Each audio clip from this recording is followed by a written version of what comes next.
미국이 200년 넘게 지켜오던 세계 최강의 자리가 중국 차지가 될지도 모릅니다. 이는 곧 1801년 바르바리 전쟁 이후 태평양은 물론 대서양까지 5대양 6대주를 누비며 세계의 경찰을 자처하던 미 해군의 몰락을 말합니다. 그러나 정작 문제의 심각성은 현재의 미국도 이런 전력차를 인식하고 있음에도 최소 향후 10년간은 이 간극을 쉽게 반전시킬 수 없다는 데 있습니다. 그런데 이에 우리나라의 국방정책 역시 크게 흔들리고 있습니다. 대한민국은 안보의 상당 부분을 미국과 주한미군에 의존하고 있으며 작전 통제권도 한미연합사에 있어 군 통제 권한 역시 어느 정도 종속되었다 할 수 있습니다. 미국과 중국이 한판 붙었을 때 더 이상 미국의 승리를 장담할 수 없는 시대에 접어든 것입니다. 그래서 준비했습니다. 오늘은 전 세계의 지형도를 뒤바꿀 미국과 중국의 대결 속 대한민국의 생존 방법에 대해 알려드리겠습니다. 최근 유출된 미 해군 정보국 자료에 따르면 미국의 조선 능력은 10만 GT인데 반해 중국은 2325만 GT에 달하는 것으로 밝혀졌습니다.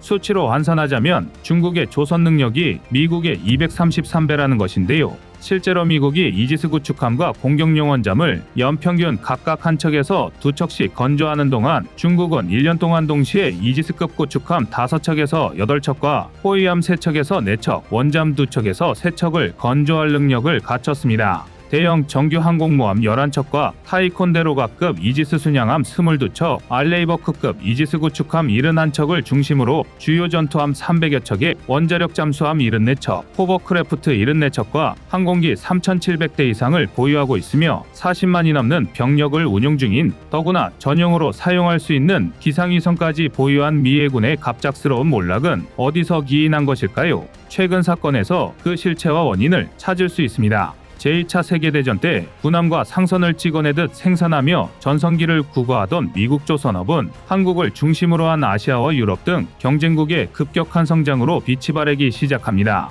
군함 개발 및 건조 기술에서 세계 1등을 유지하던 조선업이 사양길에 접어들면서 전체 산업 규모가 축소된 것이죠. 여기에 높은 인건비와 비효율적인 설비 탓에 입찰 비용은 경쟁국 대비 2배 이상 비쌌고 언제나 납기일은 밀리기 일쑤였습니다. 세계 시장에서 외면받는 미조선업을 더욱 망가뜨린 것은 미국의 보호주의 때문인데요. 영세에 져가는 조선업을 살리기 위해 경쟁보다 광급사업을 밀어주는 방법을 택한 것이 체질을 개선할 수 있는 시간마저 빼앗은 것입니다. 역설적으로 강력한 보호막이 살아날 수도 있었던 조선소의 호흡기를 떼버린 셈입니다. 미국 군함은 대부분 제너럴 다이내믹스의 자회사에서 건조하는데요. 새로운 기술 개발이나 설비 개선 없이 사업을 영위하다 보니 조선소 면적, 독등, 시설 규모가 한국과 중국의 초거대 조선사보다 영세해졌습니다. 일례로 미국 최대 군함 건조 시설이라는 뉴포트 뉴스 조선소도 한국 HD현대중공업의 3분의 1 수준입니다. 문제는 생산 능력뿐만이 아닙니다.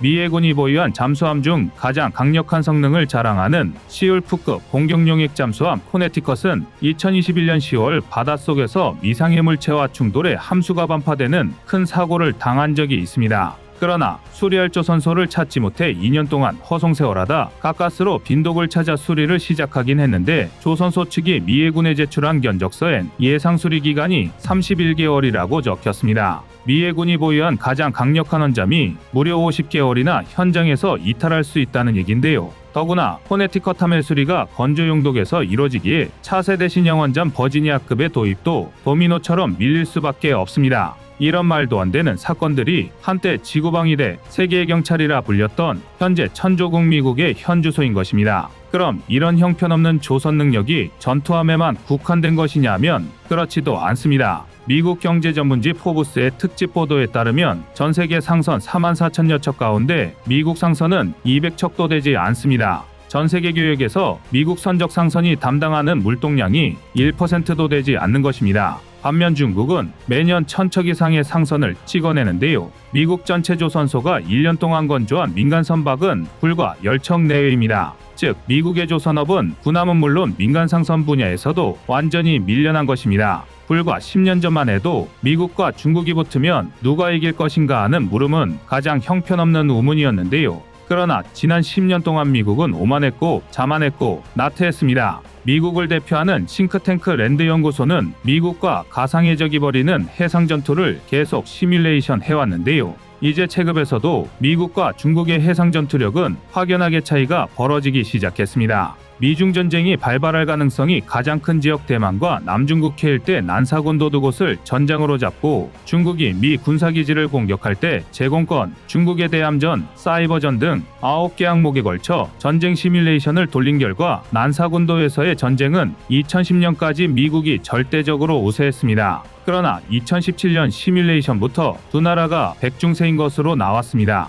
더 충격적인 건 대만에서 교전시 결과입니다. 자그마치 4개 항목에서 미국과 중국이 대등한 것으로 나왔고, 심지어 중국이 미 공군기지를 공격할 때와 중국에 대함전 두 항목에서는 중국이 더 우세하다는 결과가 나왔습니다. 다시 말해 미국이 선제 공격을 받고 중국 본토와 가까운 대만에서 교전한다면 패배할 확률이 상당히 높다는 것입니다. 2000년대 직전만 하더라도 모든 항목에서 중국이 미국 아래에 있었다는 걸 생각하면 불과 20여 년 만에 중국이 최소한 미국에 대등하거나 우위에 선 부분이 늘어난 것입니다. 그리고 그 뒤로 6년의 세월이 흘렀습니다. 2017년의 결과가 경계 수준이었다면 랜드연구소와 미국 국방연구소가 최근 내놓은 합동 시뮬레이션 결과는 위험의 수준을 아득히 넘어서고 있습니다. 일례로 대만 인근에서 미국과 중국의 대규모 해전이 발발할 시 미 해군 함정 상당수가 피격당할 수밖에 없어 제2차 세계대전 이후 최대 규모의 손실이 불가피하다는 결론이 나왔습니다.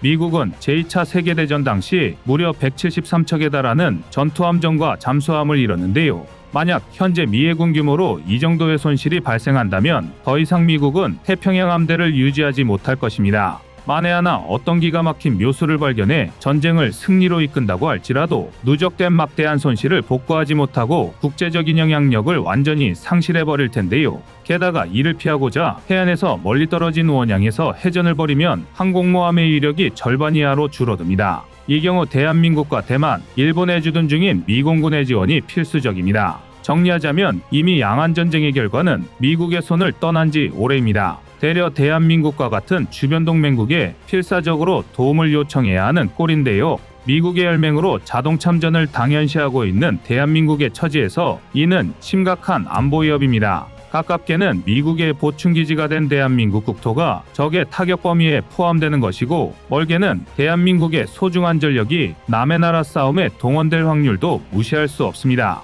이 문제를 해결하기 위해선 미국이 제2차 세계대전 때 그랬던 것처럼 산업구조를 전시체제로 전환해야 가능할 텐데요. 현실적으로 불가능한 일이죠. 실제로 중국 해군은 이미 지난 2015년부터 294척의 함정을 보유하며 289척의 함정을 보유한 미군을 앞서기 시작했습니다. 그리고 지난 2022년에는 351척으로 보유한 함정의 물량이 폭발적으로 늘어났는데요. 반면 미국은 224척으로 대략 7년 전보다 보유한 함정의 숫자가 줄어들었습니다. 카를로스 델토로 미 해군 장관 또한 의회 청문회에서 중국 한 개 조선소가 미국 전체 조선소보다 배를 더 많이 만들어내고 있다. 그런데 중국에는 이런 조선소가 13개나 있다라고 털어놓았습니다.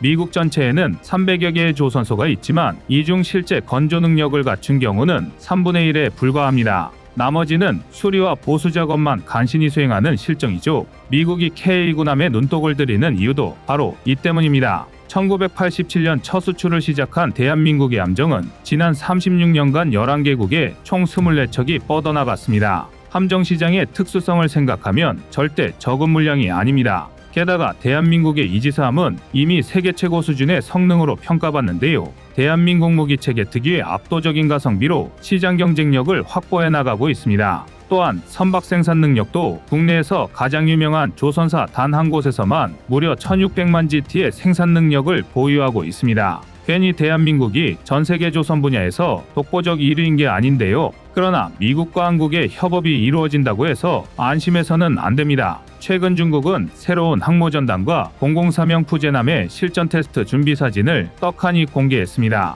중국은 2025년 푸제남을 실전 배치하고 2030년까지 최소 4개 항모전단을 꾸릴 계획인데요. 2035년엔 항모가 6척이 되는데 그중 최소 2척은 핵추진 항모입니다. 대만의 옆 1000km 이내에서 미 해군의 영향력을 완전히 차단하는 게 중국의 목표인데 지금 상황으로 봤을 때 무난히 실현 가능할 것으로 보입니다. 그런데 남중국해가 뚫린다면 다음은 서해입니다. 적성국의 해상 전력을 저지하기 위해서는 보다 강력한 해안 방어 능력이 필수일 텐데요. 여기서 방산강국 대한민국의 면모가 빛이 나고 있습니다. 바로 미사일과 무인함정 그리고 드론 편대죠. 일례로 우리 육군은 비룡대함 미사일 기반 130mm 유도 로켓 2 차량 발사형을 2027년까지 전군에 배치할 계획인데요. 이 미사일은 이동형 차량에서 운용하는 대함용으로 적의 해안 포화력 도발과 기습 상륙 침투 세력에 대응할 것입니다. 그리고 70mm 유도 로켓 비궁은 한 대당 40여 발의 로켓을 한순간에 쏟아부을 수 있습니다.